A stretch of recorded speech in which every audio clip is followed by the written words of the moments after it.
Welcome back to the deep dive. Today we're taking on a substance that has been the bedrock of monetary wealth for what, 5,000 years? At least. And yet we've treated it with this shocking disregard, like it was the most disposable thing in your recycling bin. We're talking about silver. We are. But not its price, not today. We're looking at its physical reality. Yeah, this is really an investigation into what we call the recycling dead end.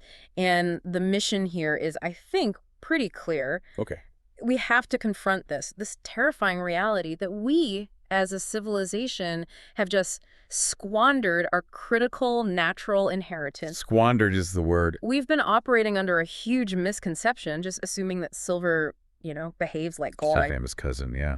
But the hard data just confirms that the majority of silver we ever mined it's gone. It's dispersed into the environment, or it's locked in waste. Above ground, silver is now functionally rarer than gold. Wow. And we really have to dig into the mechanisms that led to this catastrophic loss. Okay, let's unpack that contrast immediately, because that is, for me, the most stunning piece of data. It just completely reframes how you have to view both metals. It does. You ask anyone, hey, where is all the world's gold? And they have a concept of it. Maybe. It's in vaults under London or New York. It's hoarded in safes. It's in ancient coins, heirloom jewelry. It is, by its very nature, permanent wealth. Precisely. And the physics of it backs that up completely. The key fact here is almost unbelievable in its scale. Which is? Almost 98% of all gold ever mined in human history, and we estimate that's about 200,000 metric tons, still exists above ground. 98%. Yep. It's held in central bank reserves, cast into investment bullion, or it's in jewelry. Gold is chemically inert. We value it culturally as this untouchable thing, and so it's almost completely preserved. It's a closed-loop system of wealth. So you naturally assume silver, which was money for just as long, must follow a similar path. A similar model, yeah. Maybe not 98%, but a high majority, for sure. But you're telling us that is profoundly wrong. Profoundly. What is the vanishing ratio we're actually looking at here? The ratio is, it's a staggering indictment of our industrial behavior. We estimate humanity has mined roughly 50 billion ounces of silver throughout history. 50 billion. Okay. Now, if you take that 50 billion and ask, how much of it is left today in identifiable, marketable, investment-grade bullion, so bars, coins, official reserves? The stuff you can actually trade. The stuff that matters for the market, that number just collapses. It's less than 3 billion ounces. Wait, less than 3 billion out of 50 billion? That's right. So that means, what, 94% of all the silver ever brought to the surface is not in a vault, not in a safe, not available. It's gone. That is a colossal loss. Where? Where did the other 47 billion ounces go? It vanished. Into the landfill, into the soil, into the sea. It was put into industrial products that were designed from the start to be disposable. With no thought of recovery. Zero thought. We use this finite, precious, critical industrial metal as if it were just cheap plastic filler. The irony is just excruciating. And this is where it gets really interesting, right? Connecting that squandering of our inheritance to the crisis we're facing now. For the last 70 years, especially after World War II, we just tore through these geological deposits, treating silver as a cheap, disposable ingredient, often in microscopic amounts. Exactly. We put it in light switches, cheap batteries, polyester shirts for its antimicrobial properties. Even in high-tech military gear like torpedoes. And this leads right to the core environmental disaster you mentioned, entropy. Entropy. It's a one-way street. We took these highly organized, concentrated deposits, rich ore from mines, and we transformed that wealth into disorganized molecular pollution. Spread out everywhere. Spread everywhere. Dispersed across the global waste stream. When you take something concentrated and spread it out into trace amounts, parts per million, across millions of tons of trash, you can't put that toothpaste back in the tube.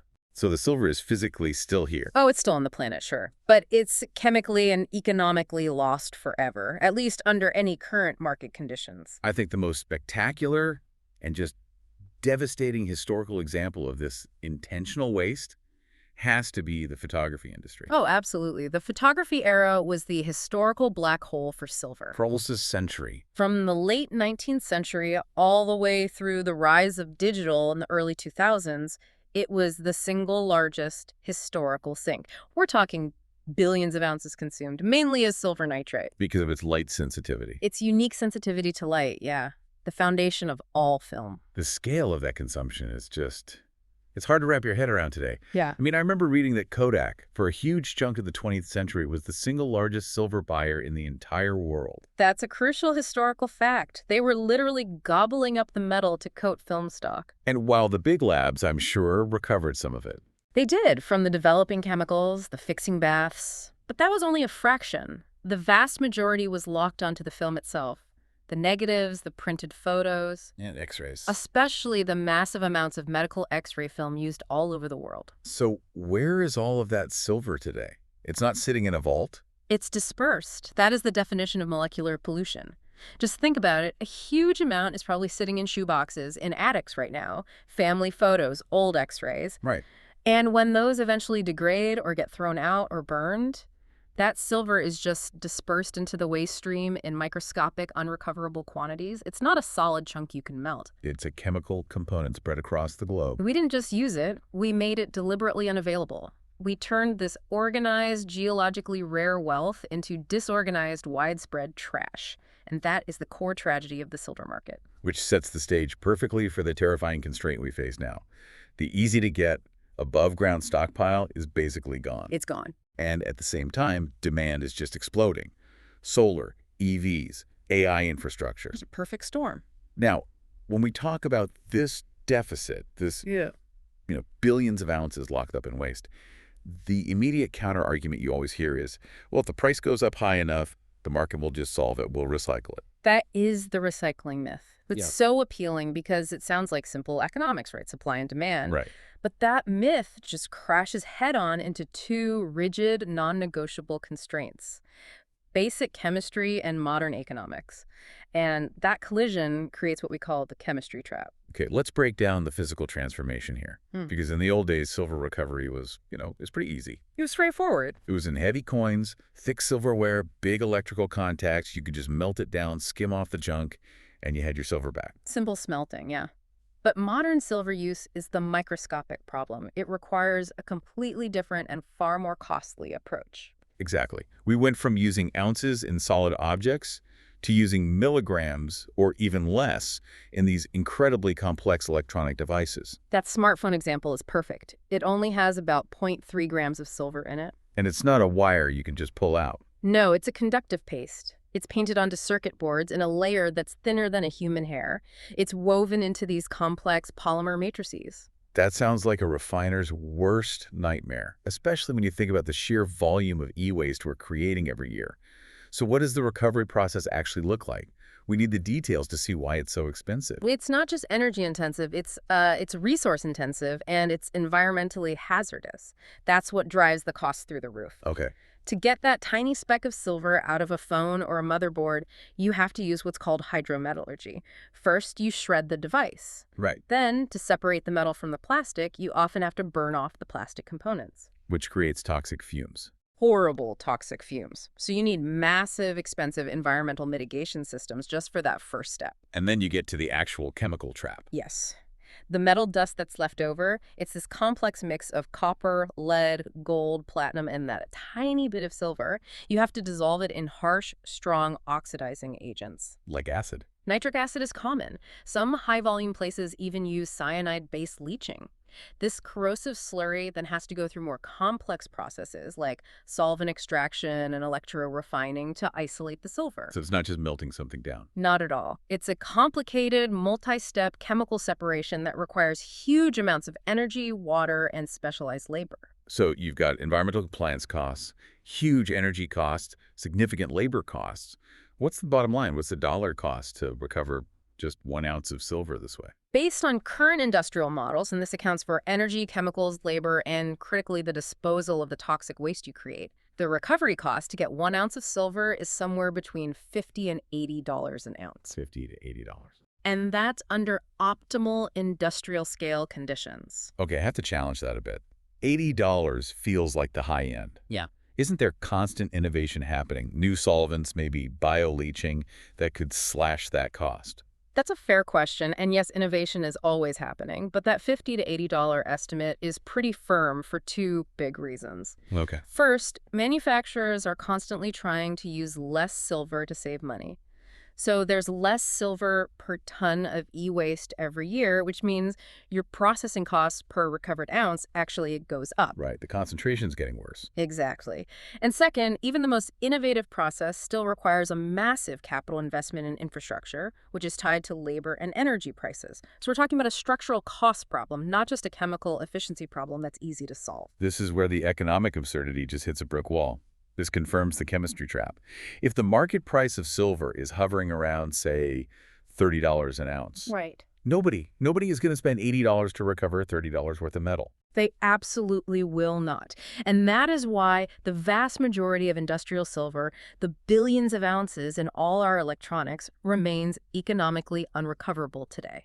It's locked in a price trap. Completely. The economics dictate it stays in the trash. It literally does not make financial sense to save our own silver inheritance. So if the market is at 30 and the recovery cost floor is, let's say, 80, what price does silver have to hit before that supply actually gets unlocked from the landfills? What's the incentive price? Based on our understanding of these recovery costs and, what refiners would need to make on their investment, the minimum incentive price. The point where it starts to make sense. The point where it becomes marginally profitable to build these complex, toxic, expensive facilities is generally estimated to be between $100 and $150 an ounce. 100 to 150. Until we hit that price floor, all the talk in the world about recycling is it's moot. The electronics just keep piling up. That puts the market in an incredibly precarious position. The main mechanism we assume will solve scarcity recycling is just fundamentally broken for silver at current prices. It is. We're sitting on billions of ounces that are physically here, but financially, they might as well be on the moon. That's a good way to put it. And this leads us perfectly to the second big myth about our supply. This idea that there's a huge stash of easy silver just waiting to be sold. Right, the official reports. You look at reports from, say, the Silver Institute, and they'll claim we still have plenty of silver above ground. They count things like identifiable bullion in this huge category called jewelry and silverware as available supply. They're operating under an assumption of high elasticity of supply. What does that mean exactly? The belief is that if the price goes up, say, from $30 to $50, a massive new stream of silver will just magically appear. Ordinary people rushing to sell their heirlooms. Legendary grandma stash. Exactly. The assumption is that this pool of personal wealth is still massive, untapped, and ready to be mobilized. But the reality is, that stash has already been picked over. Let's use that grandma's silverware analogy to explain why those elasticity numbers are probably way too optimistic. We have to acknowledge that the low-hanging fruit has already been picked clean. If you look back at the big price spikes, especially the one led by the Hunt brothers in 1980. Right, when it hit $50. And then the other boom in 2011, those were massive, systematic mobilization events. They were designed to capture exactly that kind of accessible wealth. Can you describe what that looked like in 1980 or 2011? It was a frenzy. In 1980, you had lines stretching down the block outside pawn shops and coin dealers. People were emptying their homes. They were selling silverware sets, sterling trays, old pre-1965 U.S. coins that were 90% silver. Right. Refiners went into overdrive. The same thing happened again, maybe a little less dramatically, in 2011 when the price got close to $50 again. So the market already scoured the globe for that easy-to-convert stuff.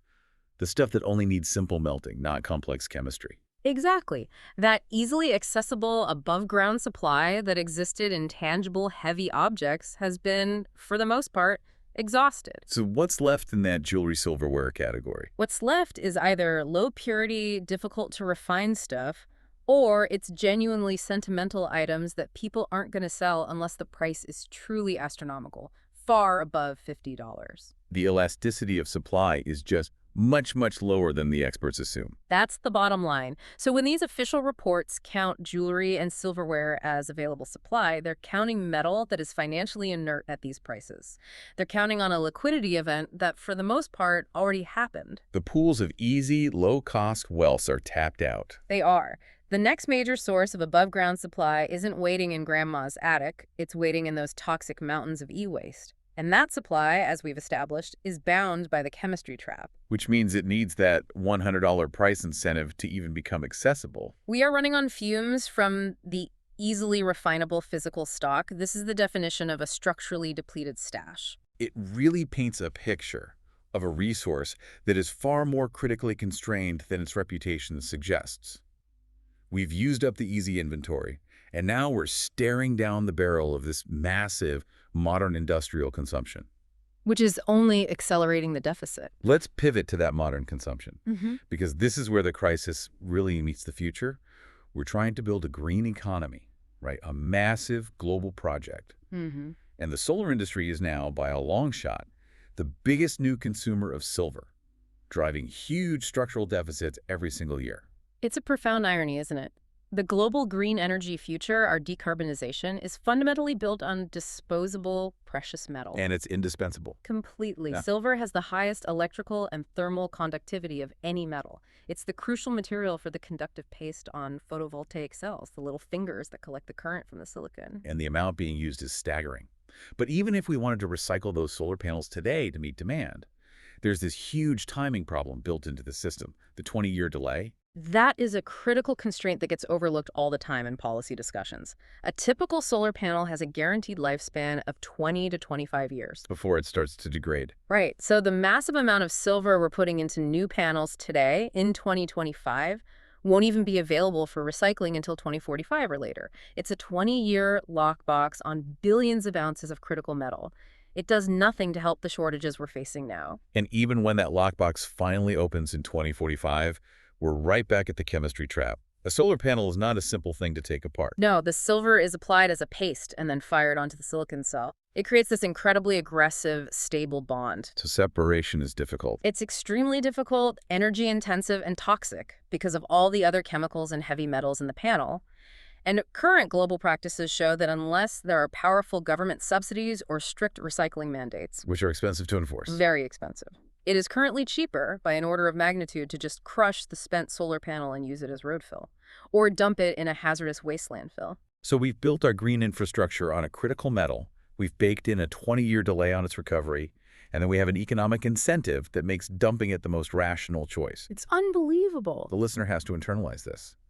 Recycling won't happen unless prices triple or governments step in with massive intervention. The market alone will not solve this problem. The environmental and economic costs of recovery are so high that only a massive price shock or state intervention will divert those billions of ounces from the landfill back into the supply chain.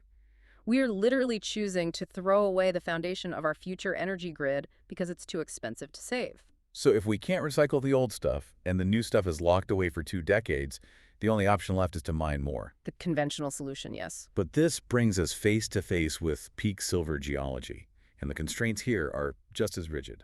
Geologists have been sounding this alarm for years. The era of easy, high-concentration silver mining is over. We used up the richest deposits generations ago. What's the difference in ore grades then versus now? If you look at historical mines like the Comstock lode in the 1800s, they were finding rock that was up to 20% silver by weight, just incredibly rich ore.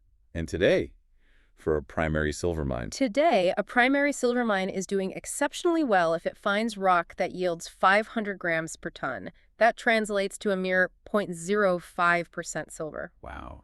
We are moving massive amounts of earth, using vast amounts of energy and water, just to scrape microscopic amounts of metal out of increasingly poor rock. And here's the other systemic issue, the one that creates inelastic supply.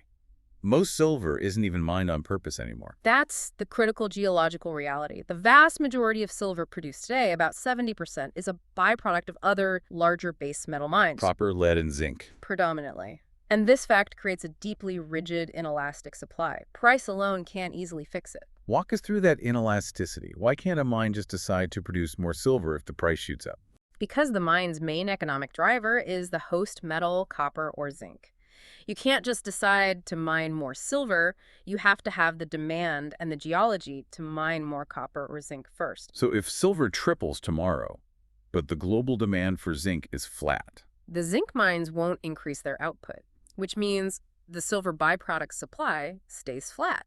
The supply of silver is dictated not by its own soaring price, but by the demand cycle for the host metal. so even if silver hit that $150 incentive price tomorrow, the mining industry just can't respond quickly. Absolutely not. To develop a new base metal mine, from exploration and permitting to financing and construction, that's an 8 to 12-year process. A decade. At a minimum. Even in the most aggressive scenario, if the price signals intense scarcity today, we're looking at a 10-year window of structural deficit before new mine supply could even begin to help. Inelastic supply on the mining side colliding with the chemistry trap on the recycling side. It's a pincer movement on supply. So you've got the recycling dead end, the geological wall, and then there's one final player. One that is totally outside the commercial market, who doesn't recycle, and whose needs are non-negotiable. The military. National defense. This is the strategic dimension of the shortage that people often miss. Absolutely. The Department of Defense requires silver for national security essentials. Unlike gold, which just sits in a vault, silver is a working metal in almost every piece of advanced military hardware. Why is it so irreplaceable? Its superior conductivity and anti-fusing properties are non-negotiable for reliable, high-current switching and precision guidance systems, especially in extreme environments. Give us some specific examples. It's used in advanced batteries for submarines and satellites. It's critical for guidance systems. Yeah. And in high-end ordnance, we're talking significant amounts. A single modern Tomahawk cruise missile uses an estimated 500 ounces of silver. 500 ounces. In one missile. Torpedoes, radar arrays, advanced comm systems, they all rely on it. And the critical, frankly terrifying fact is that the U.S. strategic stockpile for this exact purpose Was sold off. gone. It was sold off aggressively through the 90s and early 2000s. The rationale was budget balancing and, critically, a policy to keep silver prices low for industrial users. They just assumed it would always be commercially available. So the U.S. government liquidated its entire strategic stockpile. From hundreds of millions of ounces down to what? Down to precisely zero. Today. That is a national security failure of incredible short-sightedness. To sell off an irreplaceable strategic asset just to subsidize industrial consumption. And this creates a profound and immediate risk. When the commercial shortage really hits, and you see this intense competition between solar, automotive, and tech. The military won't be going to the landfill. No, they will invoke national security powers and become the buyer of first resort. Meaning they just bypass the commercial market. Exactly.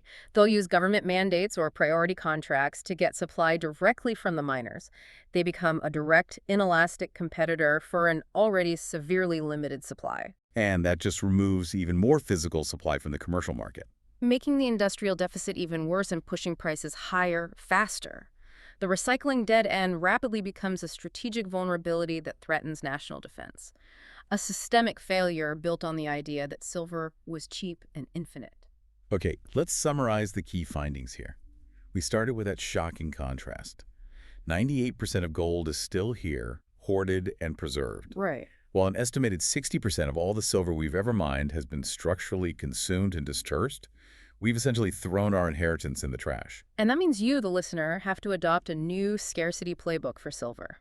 First, you have to accept that the physical material left in identifiable form is genuinely finite.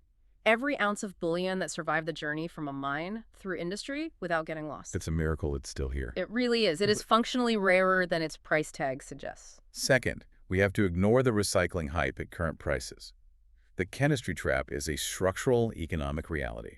It's not a temporary anomaly. Until prices get to that $100 to $150 incentive price floor, recycling will not solve the structural deficit. The landfill lockup is absolute, and it's enforced by economics. Third, this combination of loss, inelasticity, and high recycling costs, it defines the unavoidable price target. Exactly. That $100 or $150 or maybe even higher, that's the necessary incentive price needed to mobilize those locked up billions of ounces of waste.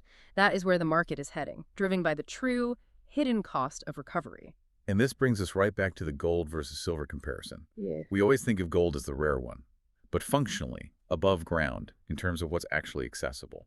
The picture is dramatically different. Since 98% of gold is preserved, it's fundamentally available, just expensive. But with 60% of silver structurally dispersed and locked away by the chemistry trap, the recoverable, accessible, high-purity silver above ground is functionally far rarer than gold. We've spent our silver wealth. We've left only the complex dregs behind. So we know we can't get the old stuff back at current prices, and the new stuff is either locked away in solar panels or trapped behind inelastic mining. The market has to eventually reflect this unrecoverable loss. So what stands out to you, the listener, in all this? We know the true cost of industrial recovery from e-waste is structurally fixed somewhere between 80 and 150 an ounce. If that true recovery cost is what eventually dictates the market price, what happens to our global infrastructure? From solar grids to military tech, when the price of this critical component skyrockets by 4 or 5 times, what hidden environmental and economic costs are we only just beginning to inherit from the silver we squandered? That is the industrial and financial debt we are now facing.